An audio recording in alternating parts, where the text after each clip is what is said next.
शांत रहिए, हो गया। चलिए देखिए, आज हम लोग पढ़ेंगे, यही पढ़ना था ना। हिंदी में आपको बताए थे लिंग वचन कारक के आधार पे, तो लिंग पढ़ा दिए थे, वचन भी हो गया था, ठीक है ना। अगला टॉपिक पढ़ना है कौन सा, कारक, ठीक है ना। कारक में आपको कुल 4 बिंदु पढ़ेंगे हम लोग।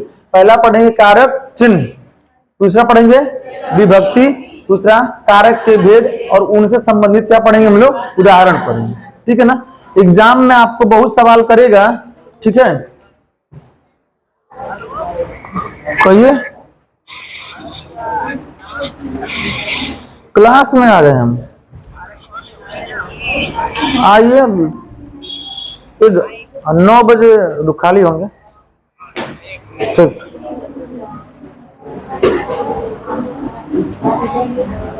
चलिए देखिए, तो कारक में पहला पढ़ेंगे हम लोग, कारक चिन्ह क्या होता है, कारक किसे कहते हैं, विभक्ति किसे कहते हैं। जैसे अब तक हम लोग आपको बताए होंगे, पढ़ने के ऊपर आपको डिपेंड करता है क्या क्या चीजें। जैसे आपको बताए थे, एक यहाँ पे शब्द लिखा है परसर्ग, लिखा है ना।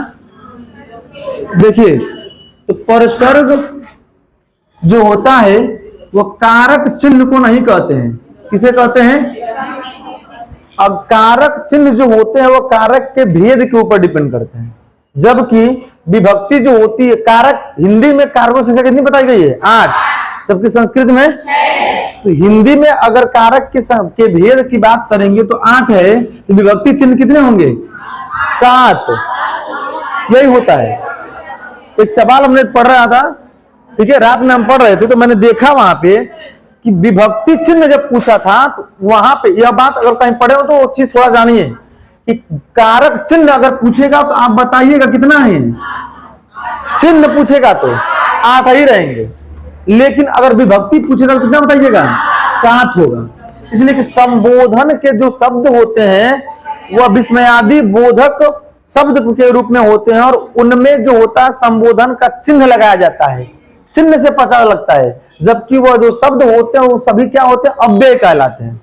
बात समझिए ना। जैसे अरे, वाह, ये शब्द जो होते हैं, शाबाश, ये सब में हम लिंग वचन कारक के आधार पर कोई परिवर्तन नहीं कर सकते। आज जब परिवर्तन नहीं कर सकते हैं तो वह कारक चिन्ह नहीं कहलाएगा, क्या कहलाएगा, अरे कारक चिन्ह के अंतर्गत आएगा, विभक्ति नहीं होगा। इसीलिए जब आप लोगों को संस्कृत वाले सब्जेक्ट पढ़ाते होंगे तो आपको संबोधन का विभक्ति नहीं बताया गया होगा। वहां पे बताते हो कर्ता कारक में कौन विभक्ति होती है, प्रथमा, बताए होंगे ना। और इस बात को बताने के लिए सर जी को वाच्य पढ़ाते होंगे, हम भी वाच्य पढ़ाए होंगे, तो वाच्य में बताए होंगे वहां पे कि कर्तृवाच्य, कर्मवाच्य और भाववाच्य। कर्तृवाच्य में कर्ता क्या होता है, प्रथमा, और कर्मवाच्य में द्वितीय होता है। बस समझिए ना। इसके आधार पर संस्कृत वाले वाच्य को बताते होंगे कि प्रथमा जब कहीं पर दिखेगा आप समझिएगा वो क्या हो जाएगा, कर्ता कारक, द्वितीय होगा तो क्या हो जाएगा। उसी तरीके से कारक किसे कहते हैं अभी समझेंगे, ये आपको क्लियर हो गया। अभी विभक्ति पूछेगा कितना बताइएगा, और चिन्ह कितने होते हैं। अगर परसर्ग भी पूछेगा तो कितना बताइएगा, 7 ही होते हैं। क्लियर हो गया ना। किसका नहीं होता है, अंतिम में संबोधन का, और संबोधन चिन्ह होता है, न कि विभक्ति होता है। बात समझिए ना। और संबोधन में किसका प्रयोग करते हैं, विस्मयादि बोधक शब्द का प्रयोग, चिन्ह नहीं, संबोधन का चिन्ह होता है। यह किसका चिन्ह है, संबोधन का चिन्ह है। और जो शब्द होते हैं उस शब्द को बोलते हैं विस्मयादि बोधक। विस्मय माने क्या होता है, आश्चर्य। जब कोई भी बात में, चाहे वह दुख का आश्चर्य हो, चाहे सुख का हो, चाहे घृणा का हो, किसी भी प्रकार का, हर्ष का हो, वो सब आश्चर्य होता है। अगर आप बोलते हैं अरे क्या हो गया, तो अरे जो शब्द है आपको सिंपल आश्चर्य में बोल रहे हैं ना, वाह बहुत बढ़िया, तो आपको क्या हो रहा है, आश्चर्य। विस्मयादि बोधक शब्द का प्रयोग करके हम प्रयोग करते हैं, और वह शब्द जो होते हैं वो सब क्या कहलाते हैं, अव्यय। अव्यय को और क्या कह सकते हैं, कौन से शब्द कहलाते हैं, अविकारी। और अविकारी का मतलब होता है लिंग वचन कारक के आधार पर कोई परिवर्तन ना हो। बस समझिए ना, इस तरीके से होता है, ठीक है ना। अब देखिए, तो अब समझिए कारक किसे कहते हैं, कोई बताएगा, बॉयज में से कोई भी, कारक किसे कहते हैं। अगर पूछ दे इन केस कि कारक क्या होता है तो क्या बताएंगे, बॉयज में से कोई भी जो आ रहा बताइए।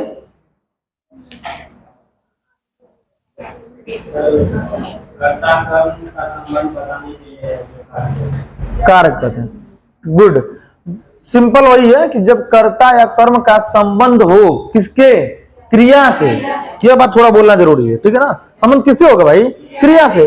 और वहां पर एक बात और बोलेंगे तो और अच्छा हो जाएगा कि प्रत्यक्ष या अप्रत्यक्ष, कर्ता या क्या कर्म का संबंध प्रत्यक्ष या अप्रत्यक्ष रूप से अगर क्रिया से होता है उसी को हम क्या बोलते हैं, कारक कहते हैं। और संबंध बताने के लिए जिस चिन्हों का प्रयोग करते हैं उसी को हम क्या बोलते हैं। क्लियर हो गया सबको बात, क्लियर हो गया सबको ना। कारक किसे बोलेंगे, फिर से एक बार समझेंगे कि जिस शब्द का कर्ता और कर्म से क्रिया से क्या हो, प्रत्यक्ष या अप्रत्यक्ष संबंध होता है उसी को हम क्या बोलते हैं। और संबंध बताने के लिए जिन चिन्हों का प्रयोग करते हैं उसे क्या बोलते हैं, कारक चिन्ह। बात समझ गई ना। और उस कारक चिन्हों को प्रदर्शित करने के लिए कुछ विभक्ति रूप दिए गए हैं, जो प्रथमा, द्वितीय, तृतीय और ऐसे आपको कहां तक आता है, सप्तमी तक। इसीलिए विभक्ति कितनी बताई गई है, 7। भेद की बात करें कितने है, तो कारक को प्रदर्शित करने के लिए भेद के रूप में कुल 8 भाग तोड़े गए हैं। और 8 में से कुछ ना कुछ क्या निकल के आता है, चिन्ह होते हैं। इसीलिए कारक जो होते हैं, अरे कारक कितने होते हैं, 8। और इनके उदाहरण के तरीके समझेंगे। आप वहां पे लिख लेंगे एक कॉलम में कारक और यहां पर लिख लेंगे क्या, कारक चिन्ह, ठीक है। 8 होते हैं। सबसे पहला लिखेंगे क्या, कर्ता कारक। क्या लिखेंगे, कर्ता कारक। विभक्ति चिन्ह क्या होता है, देखिए आप किताबों में वो छोटा सा जीरो बनाया गया होता है, वो जीरो नहीं होता है। जैसे आप देखेंगे यहां नीचे बनाते हैं ना डॉक्टर, इसको हम बोलते हैं लाघव। मतलब कोई भी विस्तृत रूप का संक्षिप्त रूप लिखने के लिए उसका प्रयोग किया जाता है, लेकिन इसका उदाहरण नहीं मिलता है, इसीलिए इसको नहीं फिलहाल लिख रहे हैं। और क्या होता है, ने। एग्जाम में सीधा पूछेगा ने कारक चिन्ह किस कारक के अंतर्गत पाया जाता है, तो क्या हो जाएगा, कर्ता है। जो 17 वाले में सवाल पूछा था, नहीं तीसरा करण हो जाएगा। कर्म कारक होता है दूसरा, है ना, होता है कर्म कारक। और कर्म कारक में क्या होता है, को, ठीक है ना। अब देखिए क्या होता है तीसरा। देखिए कुछ लोग इसको लिखना चाहिए ऐसे, लेकिन कुछ लोग उसको इस रूप में लिख देते हैं कर्ण। यह बात क्या हो जाएगी, गलत। कर्ण जो होगा वह कान का क्या होता है, तत्सम है ना, कान तद्भव है। और कान का तत्सम क्या होता है, कर्ण होता है। यह नहीं होता, कर्ण लिखेंगे पूरा, कर्ण, कर्ण कारक। और कर्ण का विभक्ति चिन्ह क्या होता है, से। यही सवाल पूछा था एग्जाम में, से के द्वारा। उसमें सवाल यही पूछा गया था कि किस विभक्ति चिन्ह में साधन स्वरूप से का प्रयोग किया जाता है। तो देखिए यहाँ पे करण में क्या मतलब होता क्या है, करण कारक, किसी कार्य को साधन के रूप में के द्वारा ना। जैसे अगर आप बस से कोचिंग आते हैं तो आपका साधन क्या है, बस है। लकड़हारा कुल्हाड़ी से पेड़ काटता है तो कुल्हाड़ी से काटने काम कर रहा है ना। इन तीनों को बस समझने के लिए एक सबसे बेहतरीन उदाहरण आपको बताते हैं। राम ने रावण को बाण से मारा। अगर इस उदाहरण को क्लियर करते हैं तो आपको यह तीनों कारक एक ही में सम्मिलित है। बात समझ गए ना। अब समझिएगा, पहले आप छोड़िए सब क्या है, आप इसमें आपको बताना है कौन कर्म है, कौन करता है और कौन क्रिया। ये 3 बात आपको जाननी है। आपको शुरू की क्लासों में जब आपको सेंटेंस या टेंस पढ़ाया जाता था तो सर जी कहते थे कि पहले तुम वाक्य में सब्जेक्ट, ऑब्जेक्ट और वर्ब पहचानना जान जाओ। जब पहचान जाओगे तो आसानी से उसको क्या करोगे, हल कर जाओगे। तो सब्जेक्ट का मतलब क्या होता है, कर्ता है। दूसरा क्या है, कर्म। और तीसरा क्या जानेंगे, क्रिया। क्रिया अभी कर्ण की हम बात, इसकी बात नहीं कर रहे हैं। इस वाक्य में 3 बात, इसलिए कि कारकों के विभक्ति चिन्हों का संबंध प्रत्यक्ष अप्रत्यक्ष रूप से किसका होता है, क्रिया का। तो जब तक क्रिया नहीं जाने तो कर पाएंगे। अब बात करें कर्ता। अच्छा बताइए कर्ता कौन हो, रावण है कि राम? राम यहाँ पे कर्ता होगा। कैसे होगा अब बताइए? किसे या किससे मारा गया? काम कौन कर रहा है? बाण से मार किसको? लेकिन मारने काम कौन कर रहा है? तो राम यहाँ पे क्या हो जाएगा? और जिसको मारते हैं को आ रहा है, आपको पहले ही बताया है कि जब को होगा तो वो कर्म हो जाएगा। इसका मतलब कि यहाँ पे कर्म का भूमिका कौन निभा रहा है? रावण। अब समझिएगा, देखो सवाल एग्जाम में आता है, पर्टिकुलर रावण में कौन सा संज्ञा होगा? पर्टिकुलर रावण में तब व्यक्तिवाचक हो जाएगा। लेकिन सवाल एक बार ऐसे दे दिया है कि आजकल शहरों में रावण पैदा हो रहे हैं, तब वहां पे रावण देगा तो क्या हो जाएगा? जातिवाचक हो जाएगा। गुड। और यहाँ पर बात करते हैं क्रिया, तो क्रिया क्या हो जाएगा यहाँ पर? अब कहेंगे सर जी तो बाण क्या है, तो आपको सर जी बताते होंगे अन्य शब्द, वो छोड़िए क्या है, अन्य शब्द लिखवाते होंगे ना, अदर, अदर में उसको जोड़ लीजिए। अब आप समझिएगा, क्रिया कर्ता का कर्म का अप्रत्यक्ष अप्रत्यक्ष रूप से कार्य होना चाहिए। मारने का काम कौन कर रहा है? मारा किसे जा रहा है? अब समझिएगा, एगो विभक्ति चिन्ह ने है, कहीं दिख रही है? अगर ने विभक्ति चिन्ह दिख गया तो इसका मतलब यहाँ पर क्या हो जाएगा? कर्ता कारक। यही उदाहरण और एग्जाम में आपको दे और यहाँ पर ऐसे अंडरलाइन करके दे और पूछेगा कि रेखांकित शब्द में कौन सा कारक होगा, तब बताइएगा कर्ता कारक। और यही अंडरलाइन यहां से हटा दे और रावण के नीचे लगा दे और बोले कौन सा कारक होगा, तो क्या बताएंगे? इसलिए कि रावण को और को यहाँ पर कर्म का कार्य हो रहा है, इसीलिए यहाँ पर रावण में कौन सा हो जाएगा? कर्म कारक। और अब देखिए यहां से अंडरलाइन हटा दे और यहां से अंडरलाइन दे के पूछेगा कि कौन सा कारक होगा, तो आप बताएंगे करण। इसलिए कि राम रावण को मारने का काम किस साधन से कर रहे हैं, और इसका मतलब कि बाण से, और वहां पर के द्वारा का बोध हो रहा है, इसलिए वहां पर कौन सा कारक हो जाएगा? करण कारक। फिर हो गया इतनी बात, और भी उदाहरण देके समझाएंगे। अभी एक समझिए आप, क्लियर हो जाता ना बात? तो इन तीनों विभक्ति चिन्ह को पहले बोला ही था, सुपर टेट के कारक में से एक सवाल बस आएगा, और एक सवाल के लिए आपको सबसे बेहतरीन चीज है कि आप कारक और कारक के चिन्ह को क्या कर जाइए? रट जाइए, कहीं नहीं जाएगा। और उदाहरण भी बता देंगे, क्लियर हो जाएगा आपका, कोई दिक्कत? चलिए लिखिए चौथा, तीन समझ में आ गई बात। चौथा क्या है? संप्रदान कारक। संप्रदान कारक विभक्ति के लिए, ठीक है ना? इसके बाद लिखिएगा पांचवा अपादान कारक। अपादान कारक में होगा से, लेकिन यहां पर लिख लीजिएगा अलग होना या अलगाव, कुछ भी लिख सकते हैं, कोई दिक्कत नहीं। मतलब जहां पे से साधन ना हो, उससे वो चीज क्या हो? अलगाव का बोध होगा, वहां पर से विभक्ति चिन्ह का प्रयोग करते हैं अलग होने के लिए। यहाँ पे कारक क्या हो जाएगा? अपादान कारक। अगला क्या है? संबंध कारक। और संबंध कारक में संबंध जाहिर करने के लिए मुख्यतः प्रयोग किए जाते हैं का, की, के, रा, री, रे, ना, नी, ने। ठीक है ना? फैन थोड़ा बंद करवा दीजिए सब। तो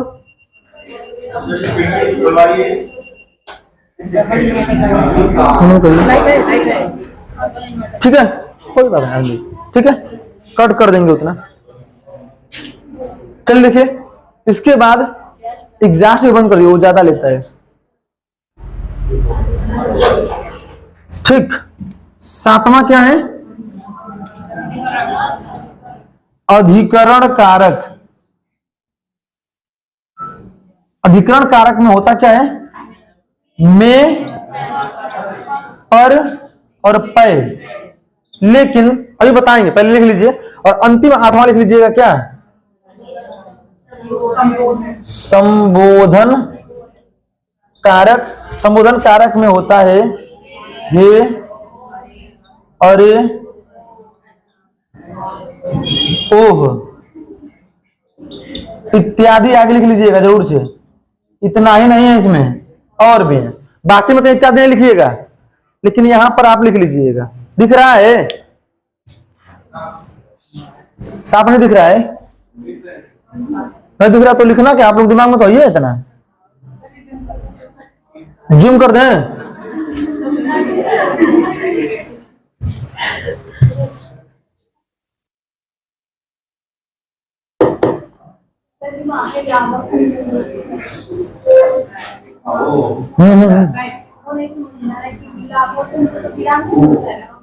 बता रहे हैं ना वही बात कि इसका प्रयोग उदाहरण में कहीं मिलेगा ही नहीं। जैसे आपको संबंध वाले में का, की, के अलावा ना, नी, ने, रा, री, रे का उदाहरण बता दीजिए कोई, नहीं मिलेगा। ठीक है, जहां मैं पढ़ाता हूं यही बच्चों से कहता हूं कि अगर आपको मिल जाए तो हमें जरूर बताइएगा। हमें नहीं मिला आज तक, अगर आपको भी मिलता है तो बताइए जो रा, री, रे और ना, नी, ने से उदाहरण बनता हो।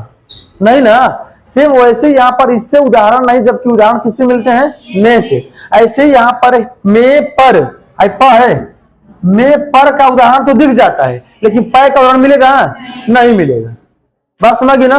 तब पूछे सर लोगों, सर बोले कि यहाँ के क्षेत्र के लिए पै का प्रयोग नहीं होता है। यही आप चले जाएंगे कन्नौज या इधर बंगाल साइड में, तो वहां पर में पर की बजाय किसका प्रयोग करते हैं लोग? पै का प्रयोग किया जाता है। तो वह क्षेत्र विशेष के लिए, समझ रहे बात? यह सारी बातें जो है वह क्या है? क्षेत्र विशेष के लिए है। जबकि यहाँ के पर्टिकुलरली मैंने पूरा लिखवा दिया है, इसमें से कोई भी आ जाएगा, आ सकता है, ऐसा नहीं कि ना पूछेगा, पूछ सकता है पै विभक्ति कारक चिन्ह का प्रयोग कहाँ किया जाता है। तब भी मत कहिएगा हम तो उत्तर प्रदेश के बंगाली वाले से पूछा तू, सवाल पूछ सकता है। ठीक है ना। इस आधार पर ऐसे होते हैं, इन सबका बारी बारी एक एक हम उदाहरण पढ़ेंगे।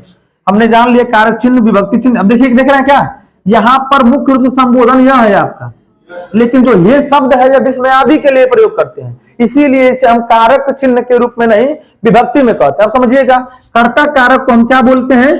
प्रथमा। तो ऐसी जब चले जाएंगे कहां तक? अधिकर्ता कारक, तो क्या मिलेगा? सप्तमी। और यह बात इसलिए मैं यहां पर दर्ज नहीं कर रहा हूं, बाकी कि आपको अभी समास पढ़ेंगे उसमें भी आपको टोटल लिखवाएंगे। और अगला आपको पिछले वाले में आपको लिंग और वचन पढ़ाए हैं, तो मैं लिंग में बताया था कि जितने भी आपके तिथियों के नाम है वो सब किसमें आते हैं? स्त्रीलिंग में। तो प्रथमा, द्वितीया, तृतीया, चतुर्थी, पंचमी, षष्ठी और सप्तमी, इसीलिए इन सबको हम क्या बोलते हैं? विभक्ति कहा जाता है। कोई दिक्कत?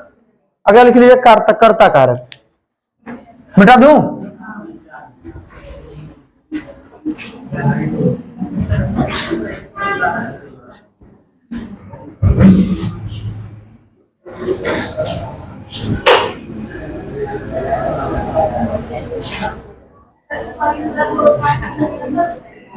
बताया तो है भाई। पर सर्ग, पर माने क्या होता है? दूसरा, और सर्ग माने उस पर आधारित। तो किसी और पर आधारित है वह वाक्य, उस चिन्ह पर क्या होता है? नहीं, विभक्ति पर आधारित होता है। विभक्ति से उसकी हम पहचान करते हैं, जबकि शब्दों से उसकी पहचान नहीं होती। इसीलिए उसे हम परसर्ग के नाम से भी जाना जाता है। पूछ सकता है एग्जाम में, कभी आज तक पूछा नहीं है फिलहाल। पहला लिख लीजिएगा क्या? कर्ता कारक। देखिए, बहुत बड़ा बड़ा शब्द नहीं लिखेंगे, बहुत छोटा उदाहरण लिखेंगे, क्लियर समझ में आ जाएगा। बात समझ गए ना। अब देखिए, कभी कभी ऐसा होता है कि वाक्यों में चिन्ह, कारक चिन्ह उसमें विलुप्त होते हैं, और फिर भी आपको क्या होता है? पहचानना होता है।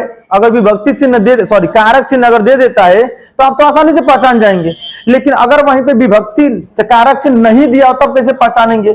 उस आधार पर आपको दोनों में कर्ता कारक की बात पढ़ेंगे। ठीक, एक लाइन लिखिए, पहले कर्ता कारक में लिखिए, लिखिएगा।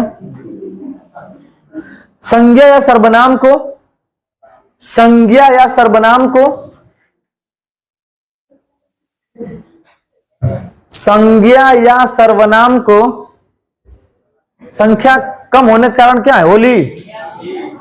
इसमें कितने लोग होलिका दहन करते हैं तो बताइएगा हमको। वही ना, आज ना होता है रात में।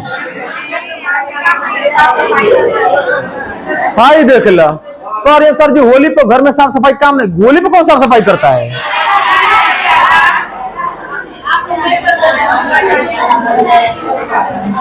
चलिए ठीक है, सफाई क्षेत्र बाहुल्य इसलिए बोल रहे हैं लोग। सफाई क्षेत्र थोड़ा बाहुल्य है ना, मतलब लड़कियों की सफाई ना समझ, बहुत बड़ी बात को समझ में नहीं आता है। चलिए देखिए, संज्ञा सर्वनाम को जिस रूप में, संज्ञा सर्वनाम को जिस रूप में क्रिया को करने के लिए, क्रिया को करने के लिए सूचित किया जाए, के लिए सूचित किया जाए। फिर से बोल रहे हैं, संज्ञा या सर्वनाम को जिस रूप में क्रिया को करने के लिए सूचित किया जाए उसे क्या बोलते हैं? कर्ता कारक कहते हैं। उदाहरण लिखिए, तो उदाहरण लिखिए। पहला लिखिएगा, राहुल ने टॉफी खरीदी।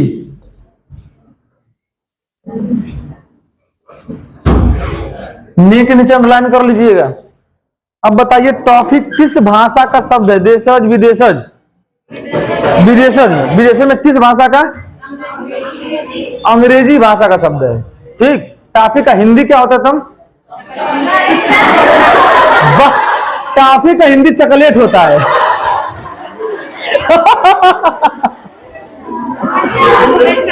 चलिए, हम जानते थे कि पक्का यही बोलेंगे आप लोग। का लमचूस सर बोले पहले ही। चलिए, सही। कुछ लोग हम देखे हैं टॉफी खाते हैं तो चकर खूब दांते चरड़ चरड़ दबा के खाते हैं। यह नहीं होता है, ऐसा नहीं खाया जाता है, उसको चूसा जाता है। जैसे गन्ना को लोग पूछते गन्ना क्या किया जाता है, तो गन्ना खाया जाता है, समझिएगा। चूसा नहीं, चूसा मतलब क्या, ऐसा नहीं करते हैं। वो तो पहले हम चबाते हैं उसको, और चबाते हैं तो उसका क्या करते हैं, रस उपयुक्त और खोइया फेंक देते हैं। ठीक। चलिए लिखिए, राहुल ने टॉफी खरीदी। यहां तो आपको दिख रहा है। एक और उदाहरण लिखिए, एक और लिखिएगा।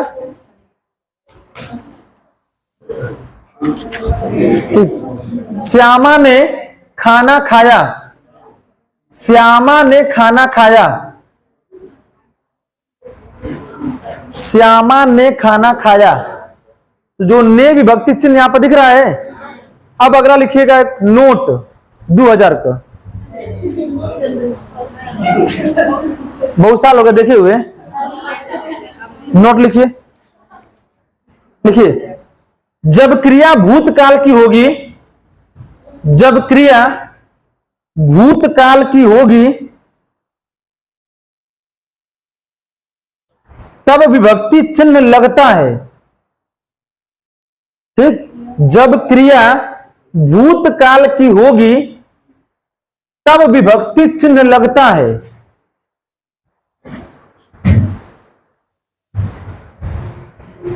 जबकि क्रिया वर्तमान या भविष्य में हो, जबकि क्रिया वर्तमान या भविष्य में हो तब विभक्ति चिन्ह का प्रयोग नहीं करते हैं। जब क्रिया भूतकाल की होगी तब विभक्ति चिन्ह का प्रयोग करते हैं या लगता है। शांत रहिए। बोले हम, जब क्रिया भूतकाल की होगी तब विभक्ति चिन्ह लगता है, जबकि क्रिया वर्तमान या भविष्य में हो तो विभक्ति चिन्ह नहीं लगता है।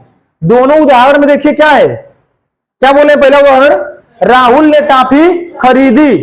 तो खरीदी क्या है, भूतकाल। क्या लिखिए अगला उदाहरण, श्याम ने खाना। ये अभी किसमें है, भूतकाल है, तभी विभक्ति चिन्ह लगा हुआ है। अगला उदाहरण लिखिए हम। अब इसमें लिखिए उदाहरण, मनोरमा खाना बनाती है। मनोरमा खाना बनाती है। क्या नहीं बनाती है, मनोरमा खाना बनाती है। देख रहे हैं यहां पे क्या है, वर्तमान है, इसीलिए विभक्ति चिन्ह का प्रयोग नहीं हुआ है। तब भी यहां पर कौन सा कारक कहलाएगा, कर्ता कारक कहलाएगा। बात समझ गई ना। ये ट्रिक समझ लीजिएगा, ये एग्जाम में काम करेगा। कि अगर क्रिया वर्तमान और भविष्य की दिख जाए तो समझिएगा वहां विभक्ति चिन्ह नहीं लगेगा। अगर वर्तमान भूतकाल में तो विभक्ति चिन्ह क्या होगा, लगा होगा। भूतकाल में लगेगा ना। लिखिए और उदाहरण एक और लिखिए, वह मेरा काम करेगा, वह मेरा काम करेगा। यहां पर लगा विभक्ति चिन्ह? नहीं लगा। क्यों नहीं लगा? ये देखिए क्रिया किसमें है? भविष्य काल में है। भविष्य, भूतकाल कहां है भाई? गा गी गे कहां लगता है? भविष्य काल में। आ है, ई है, चुका है, चुकी है, चुके हैं, सब कहां लगता है? भूतकाल में। और ता है, ती है, ते है, रहा है, रही है, कहां लगता है? वर्तमान काल में। बात समझ गई ना? चलिए अगला जी, नहीं सुन रही बात?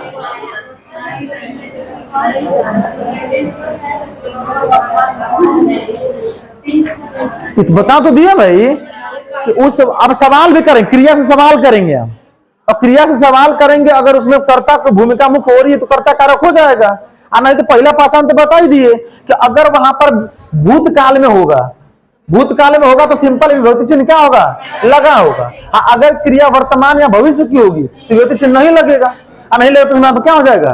कर्ता कारक हो जाएगा। सिंपल तो है एकदम, ठीक। इसीलिए लिखवा दिया हूं इस बात को, और इस बात को सिर्फ वासुदेवानंद प्रसाद में मिलेगी। अदर जगहों पर जो छोटी है, इसका पढ़ते हैं आदित्य वाले में ना, ये बात नहीं लिखी गई है।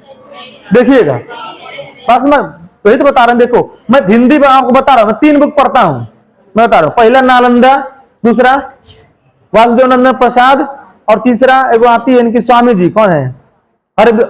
हर गोविंद बिहारी का एक है। ये 3 मुख्य है। साहित्य वाला वो है नहीं मेरा, किसी का भी कोनो बच्चों से मांग लेते हैं, 10 दिन पढ़ के फिर दे देते हैं, ठीक। बस इसलिए कोई बच्चा उस पर कंप्लेन करता है तब, लेकिन वो प्रमाणिक नहीं है। वो क्या किया गया है? बस छापी गई है उदाहरण अधिक देने से, और थोड़ा सा अट्रैक्टिव बना दिया है पुस्तक, इसीलिए लोग बच्चे क्या करते हैं? पसंद करते हैं। अगर एग्जाम में आ गया और उसमें से आप साक्ष्य देते हैं तो बोर्ड उसे नहीं मानेगा। समझ रहे बात? तो वही बात है कि इन तीनों को पढ़ने के बाद मैं बस कोशिश करता हूं कि आपको बेहतर देने का। अगला लिख लीजिएगा कर्म कारक, दूसरा लिखिएगा कर्म कारक। कर्म कारक लिखिएगा, कर्म कारक में लिखिए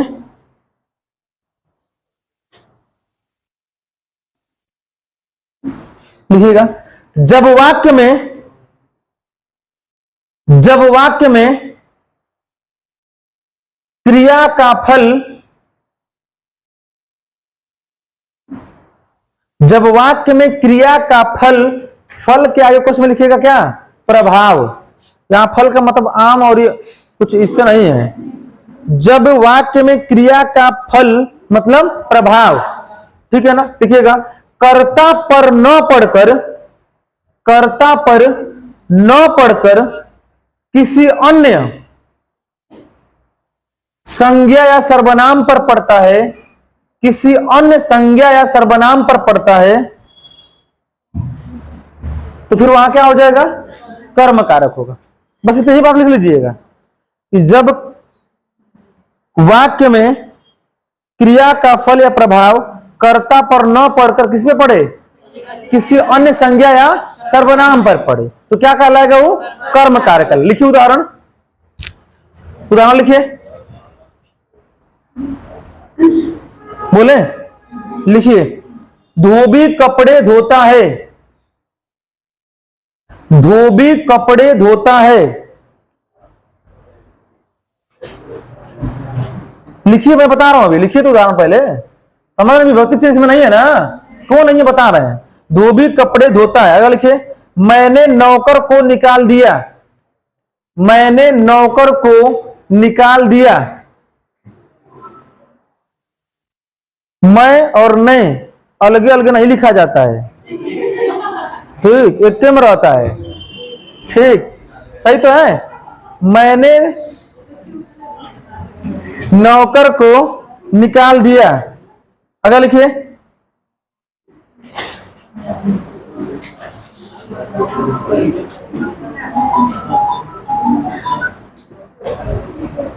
ठीक। अब लिखिए, ये 2 उदाहरण हो गए ना। पहले उदाहरण में आपने क्या देखा? धोबी कपड़े धोता है, और यहां क्या लिखे हैं? मैंने नौकर को निकाल दिया। दोनों में कोई अंतर बता देगा क्या है?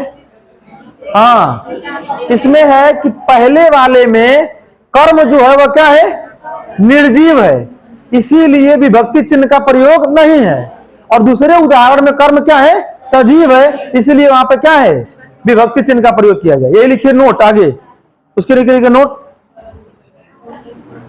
बता रहे फिर से, पहले लिखिए तो लिखिए नोट 500 का लिखिएगा नोट। 500 नहीं देखे आप लोग कैसा होता है, 500 का नोट नहीं देखे आप लोग, है कि नहीं?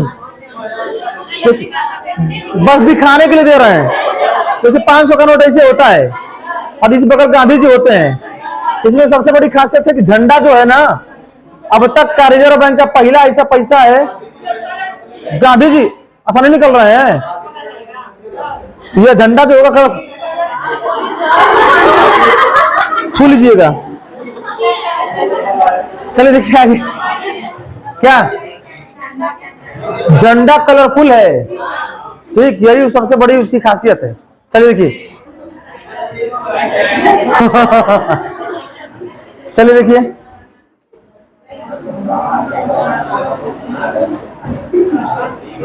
कर्म कारक लिखिए नोट, नोट में लिखिए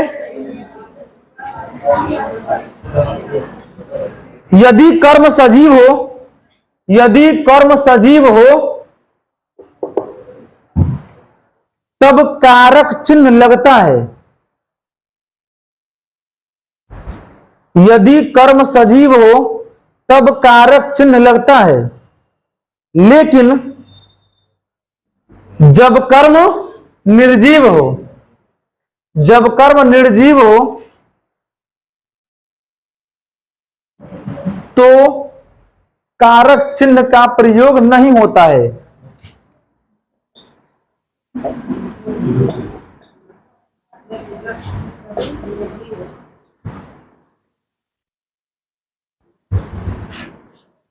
दो उदाहरण हम आपके सामने प्रस्तुत किए हैं, उदाहरण आप घर से लिख लीजिएगा। धोबी कपड़े धोता है, इसलिए एक एक दो दो लिखवा रहे हैं, उदाहरण बहुत मुख्य नहीं है आपके सुपर टेट के पर्पज से। अब देखेंगे यहां पर धोबी और मैंने शब्द क्या है, करता है, लेकिन नौकर और कपड़े यहां पर क्या है, कर्म का रोल अदा कर रहा है, ये नहीं कर रहा है।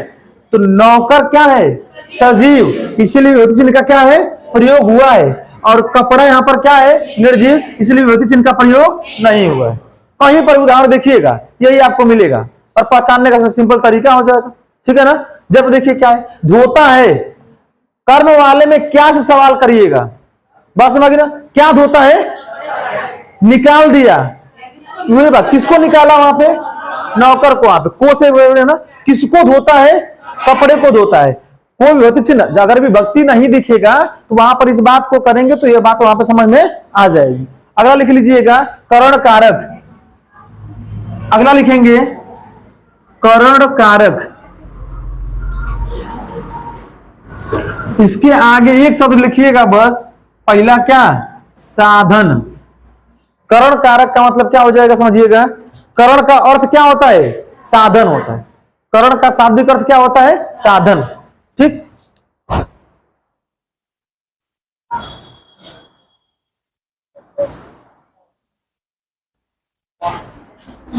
ठीक, बस साधन लिख लिए ना, परिभाषा कोनो मतलब नहीं लिखने का, परिभाषा बस यही होगी जिस वाक्य में, ठीक है ना, कर्ता और क्रिया का प्रभाव किस पे पड़े, किसी कार्य के होने से प्रभाव पड़े, उस वस्तु से प्रभाव पड़ता है, तो वहां पर क्या हो जाता है, तो वस्तु से उसका क्या पता चलेगा, अभी विभक्ति चिन्ह लिख चुके हैं पहले ही, क्या होता है, से के द्वारा। लिखिए उदाहरण, उदाहरण लिखिए, कार पेट्रोल से चलती है, कार पेट्रोल से चलती है। अगर किसी घर डीजल होगा तो डीजल देख लीजिएगा कि कार डीजल से चलती है, कार पेट्रोल से चलती है।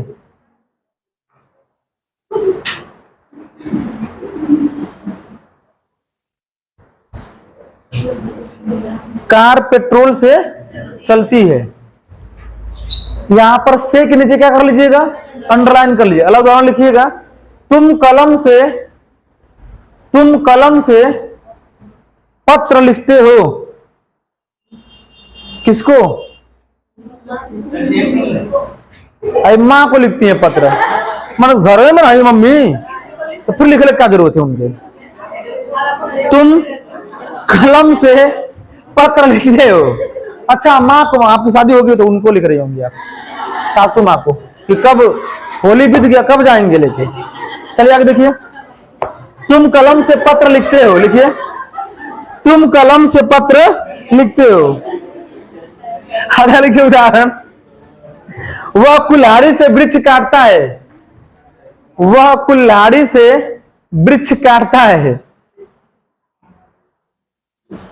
वह कुल्हाड़ी से वृक्ष काटता है।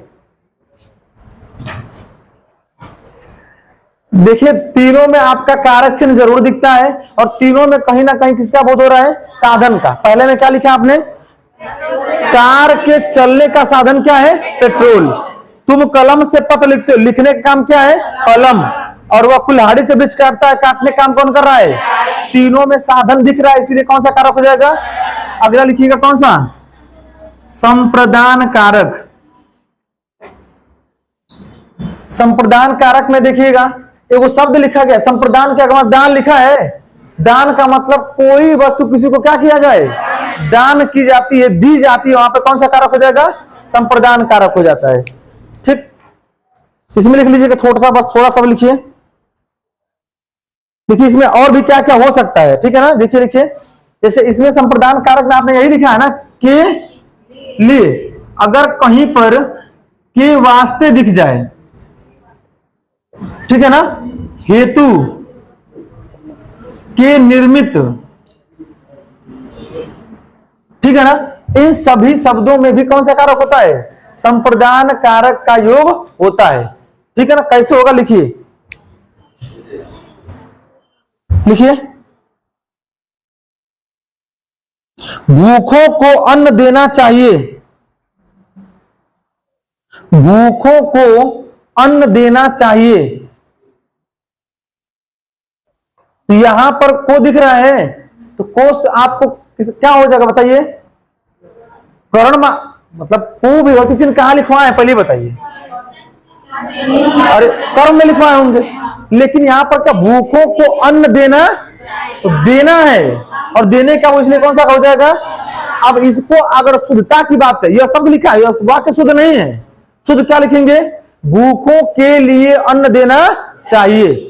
बात समझ गए ना? यहाँ पे के लिए का बोध हो रहा है, इसलिए यहाँ पे कौन सा कारक हो जाएगा? अब पहला इस वाक्य में कोई वस्तु क्या की जा रही है? दी जा रही है, और देने का मतलब किससे है? दान से होता है, इसीलिए यहाँ पर कौन सा कारक हो जाएगा? संप्रदान कारक। अगला उदाहरण लिखिएगा, राम के हित लक्ष्मण बन गए थे। राम के हित, राम के हित लक्ष्मण, राम के हित ना, सीता के हित छोड़े गए थे। लिखिए, राम के हित, हाँ कहीं भगवानों को नहीं छोड़ते हैं, हद हो गए, मतलब सिंपल है भाई। वो भगवान जो थे वो मानव अवतार लिए थे ना, तो क्या वो नहीं देखे थे सीता जी को वाटिका में एक टक? कहीं देखे थे? तो जब वो कहले तो हम कर, कौन दिक्कत हो रही है? फिर वही बात, वो अलग है ना कि हम राम को भगवान की संज्ञा देते हैं, जबकि राम जो था पुरुष जाति में जन्म लिए थे। हाँ सही में आए थे, तो नहीं बसे हैं सर, कह रहे हैं कि सर जी अब बनवास करते, अभी 14 साल बनवास चाहिए तब। चलिए आगे देखिए, एक किसी का सुख देखा नहीं जाता है लोगों को। चलिए देखिए, राम के हित लक्ष्मण बन गए थे, यहां पर एक शब्द लिखा गया है क्या? हेतु या हित। ऐसे शब्द में भी कौन सा कारक होता है? संप्रदान कारक होता है। एक और उदाहरण लिख लीजिएगा, एक और लिखिएगा, नेहा ने करीना को, देख लो ये अलग विभक्ति चिन्ह लगा रहे हैं लोग। नेहा ने करीना को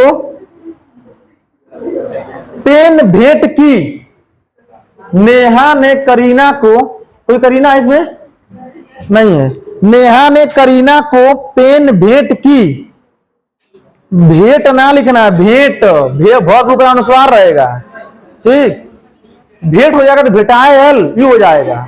और भेंट का मतलब होता है उपहार देना, और उपहार दिया नहीं जाता है, उपहार भेंट किया जाता है। ये भी समझिएगा।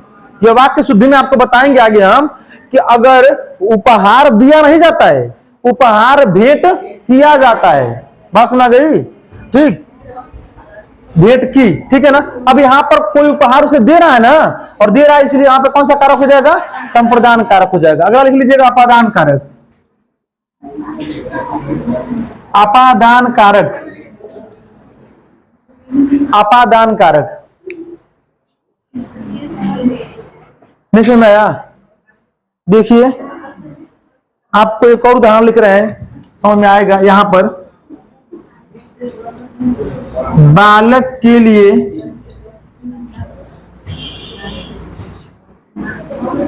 बालक दूध के लिए रोता है, ठीक है ना। इस वाक्य के आधार पर संप्रदान कर सकती हैं, कर सकती है ना। अच्छा ये बताइए, बालक दूध के लिए क्या करता है? वो और रोता है। तो पहले बताइए, रोने का भाव उसे पता चला उस व्यक्ति को, तभी ना बच्चे को दूध के लिए बात किया जाता है। के लिए शब्द का प्रयोग, तो के लिए से यह बात पता चल रही है कि यह बात तो उस वस्तु के लिए क्या हो रही है? दी जा रही है बच्चे को। जब दूध देंगे बच्चा तुरंत क्या हो जाएगा? शांत हो जाएगा। लेकिन अगर के वास्ते हेतु या निर्मित शब्द भी अगर दिखा जाए और वहां पर अगली ये बात है कोई वस्तु दी भी जाए, बात समझ के देखिए। समान उदाहरण क्या कहता है? और संप्रदान, जिसके लिए कुछ दिया जाए या कुछ उपहार स्वरूप भेंट किया जाए, वहां पर भी संप्रदान कारक होता है। बात समझ गई ना। तो हम अगला उदाहरण क्या लिखवाएं कि भूखों को अन्न देना चाहिए। अब समझिएगा, यहां पर अंडरलाइन करके नहीं देगा ऐसे वाक्य में। अंडरलाइन कर देगा तब तो सिंपल है, भूखों को हो जाएगा। अंडरलाइन कर देगा तो क्या मारेंगे आप? वहां पर कर्म कारक मारेंगे। लेकिन ऐसे शब्द में अंडरलाइन नहीं देगा और पूछेगा क्या होना चाहिए, तो उस पूरे वाक्य के भाव पर जाएंगे। और भाव जब जाएंगे तो भाव के लिए सुचारू रूप से प्रयोग क्या हो रहा है? के लिए होता है। बस समझ गए। जैसे आपको जब हम समास पढ़ाएंगे तो वो शब्द आता है कन्यादान, और सवाल बनता है कन्यादान में कौन सा समास होगा? तो समास तत्पुरुष हो जाएगा, ठीक। लेकिन तत्पुरुष में प्रथमा तत्पुरुष द्वितीय आएगी, तृतीय आएगी, चतुर्थी है। और चतुर्थी का मतलब प्रथमा द्वितीय तृतीय चतुर्थी पंचमी है ना। यहां पे चतुर्थी है कि नहीं है? कन्या का दान होगा कि कन्या के लिए दान होगा? कैसे? कन्या का दान क्यों नहीं कर सकते हैं? तो हाँ बताइए। तो कन्या का दान नहीं किया जाता है, कन्या के लिए होता है। तो अब वहां पर बोध क्या हो गया? कन्या क्या कर रही है उसे? वो बताइए, दान दे रहे हैं ना, इसलिए वहां पर कौन सा कारक हो जाएगा? ठीक। और अक्सर संबंध वाले बच्चे मारते हैं, गलती हो जाएगा। कन्या का नहीं होता है, कन्या के लिए होता है। ऐसी यहां पर जो हमने शब्द लिखा है कि भूखों को अन्न देना चाहिए, तो आप को पर न जाइए, देना चाहिए। और देना चाहिए किसके लिए? भूखों के लिए। इसलिए वहां पर कौन सा कारक हो जाएगा? संप्रदान कारक होगा। एक बार वाक्य के पूरे अर्थ को सब समझेंगे तो कौन सा कारक निकल के आएगा? संप्रदान कारक। क्लियर हुआ कुछ? चलिए अगर लिखिए। हाँ, जैसे निर्मित उदाहरण की बात देख लीजिए। जैसे लिखा गया है ना कि यह पलंग शीशम से निर्मित है। बात समझ गई ना। शीशम की लकड़ी से निर्मित जो भी है, तो शीशम की लकड़ी से वो क्या है? बना दी गई है ना। तो बना दी गई तो क्या हो जाएगा? अब वो लकड़ी शीशम नहीं रह गया है, उसको हम उस रूप में प्रयोग कर लिए, तो यहाँ पे क्या हो जाएगा? वो संप्रदान कारक। जो ही चीज बनाई जाती है उस कोई वस्तु से, तो वहां पर भी ये क्या हो जाता है? संप्रदान कारक हो जाता है। कौन सा वाला? लिखिए उदाहरण एक बार लिखिए, फिर समझ में आएगा। लिखिए लिखिए, यह पलंग शीशम की लकड़ी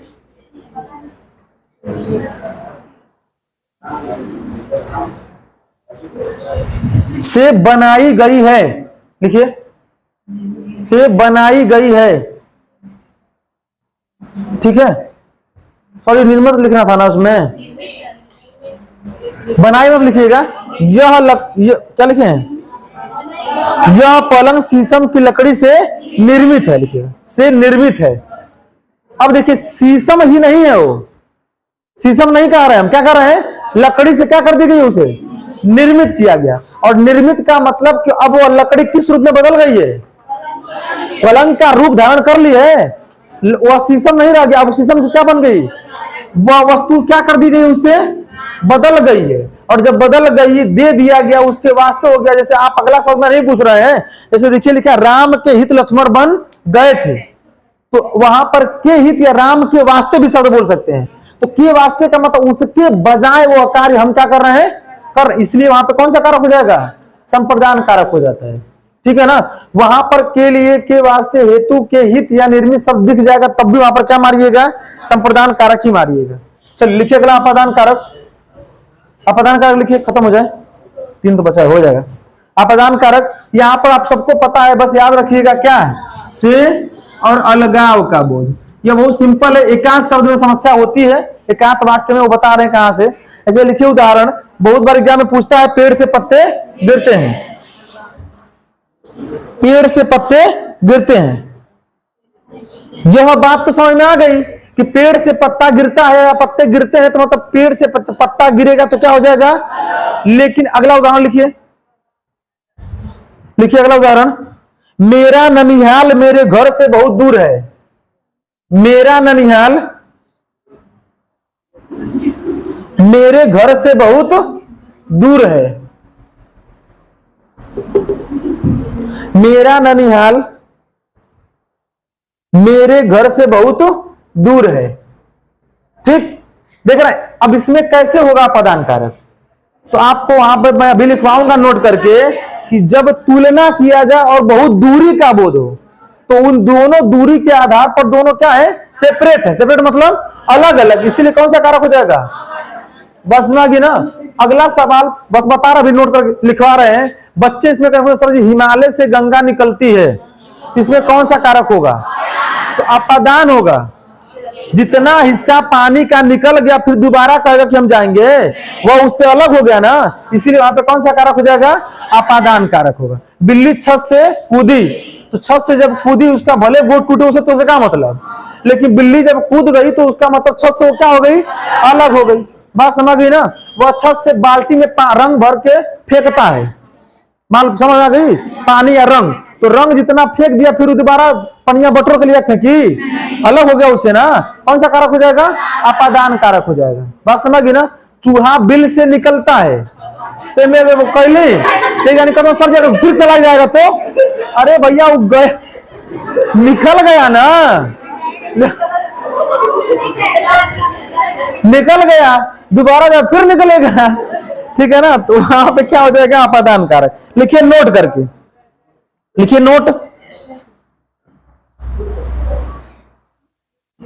अलगाव के साथ साथ, नोट में लिखिएगा, अलगाव के साथ साथ, सो गई क्या, अलगाव के साथ साथ पृथकता, पृथकता, पृथकता, पृथक मन क्या होता है, अलग ही होता है, वही पृथकता, कामा दूरी, तुलना, डरना, डरना, डरना। अभी लिखवा रहा सब उदाहरण एक, लिखिए डरना, भय, डरना, सीखना एवं लज्जित होने का बोध हो, एवं लज्जित होने का बोध हो, वहां भी अपादान कारक होता है। तो वहां भी अपादान कारक होता है, वहां भी अपादान कारक होता है।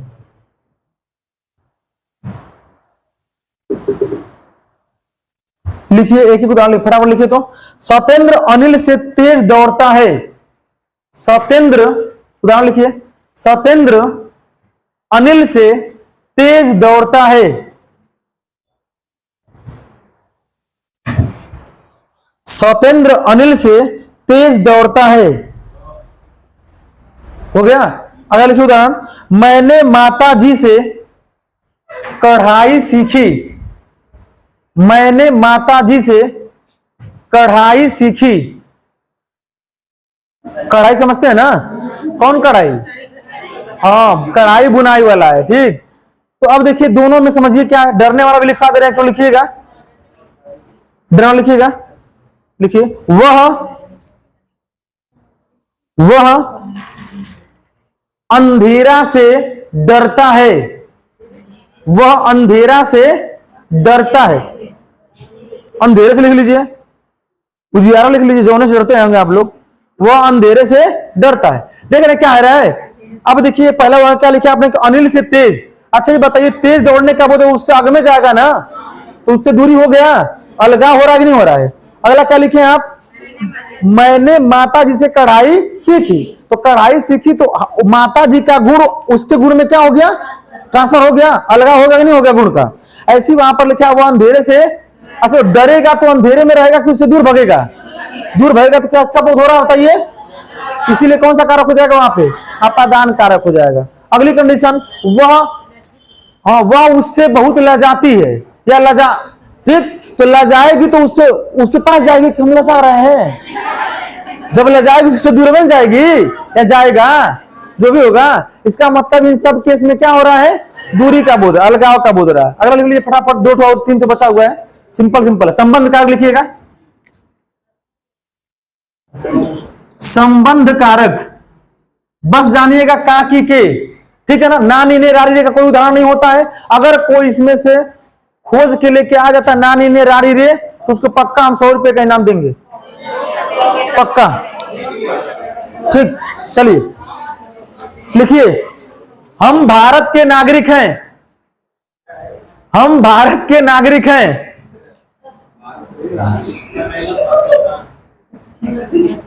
ठीक, गोदान प्रेमचंद का उपन्यास है, गोदान प्रेमचंद का उपन्यास है।